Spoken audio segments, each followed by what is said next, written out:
When the Civil War ended in 1865, America was quiet in a way it had never been before. The cannons had stopped firing, the marching armies had gone home, the land itself still carried the weight of what had happened. Out of that silence stepped 4 million people who had lived their entire lives in bondage, or free at least in name. But freedom without protection, without resources, without land, was a fragile thing, and everyone knew it. In January of 1865, while the war was still drawing to a close, a meeting took place in Savannah, Georgia. Union General William Tecumseh Sherman sat across from a group of black ministers' men who had survived slavery and now stood at the end of an unknown future. Sherman asked them a question few in power had ever asked before. "What does freedom mean to you?" The men didn't hesitate.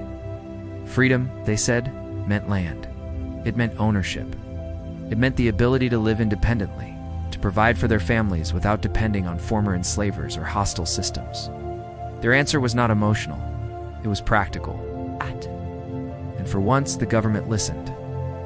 Just days later, Sherman issued Special Field Order No. 15. The order set aside roughly 400,000 acres of confiscated Confederate land along the southern coast from South Carolina to Florida. This land would be divided into plots of 40 acres and given to formerly enslaved families. The U.S. Army would lend mules to help farm the land. This is where the phrase was born: 40 acres and a mule. It wasn't folklore. It wasn't a rumor passed down through generations. It was policy. Within months, thousands of black families moved onto the land. They built homes from scratch. They planted crops. Children grew up watching their parents work soil that belonged to them, not to a master. For the first time, freedom had roots.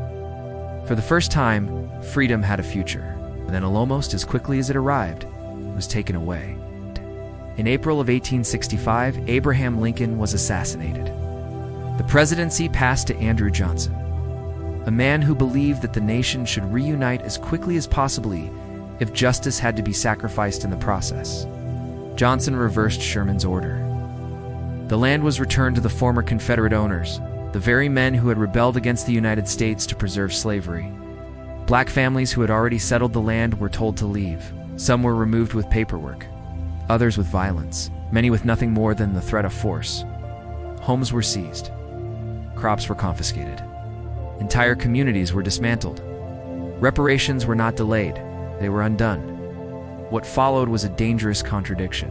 Formerly enslaved people were now legally free, but they had no land, no wealth, and no meaningful protection under the law. Nowhere else to go, many entered sharecropping agreements with white landowners. On paper, sharecropping looked like opportunity. In reality, it trapped families in endless debt. At the same time, Southern states passed laws known as black codes. These laws criminalized everyday life: being unemployed, standing in the wrong place, failing to prove labor. Men were arrested, fined, and leased to private companies to work mines, farms, and railroads. This system was called convict leasing. It generated profit. It rebuilt the Southern economy, and it replaced slavery with something disturbingly similar. Slavery had ended, but its machinery kept turning. Still, the promise of reparations was not forgotten. Formerly enslaved people petitioned Congress. They demanded pensions. They asked for land. They appealed to the very government that had once promised repair. Bills were introduced. Hearings were held. And then nothing.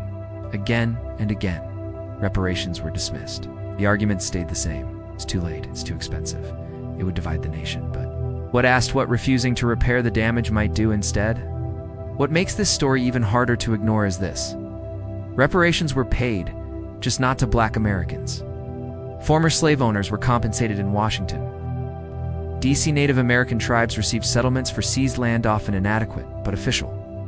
Japanese Americans imprisoned during World War II were formally apologized to and paid reparations decades later. The precedent existed. The mechanism existed. What was missing was the will.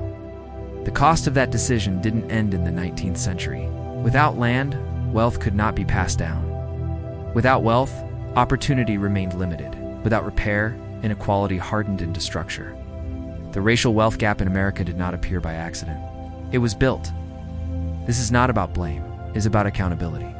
Reparations were not a modern invention. They were not a radical idea created generations later. They were promised and then taken away. So the real question isn't whether reparations are justified. The question is simpler and more unsettling. What does it mean when a nation frees people, but gives the land back to their former masters? And what does it say about a country that never returned to finish the work it started? Until that question is answered honestly, the story of freedom in America remains unfinished.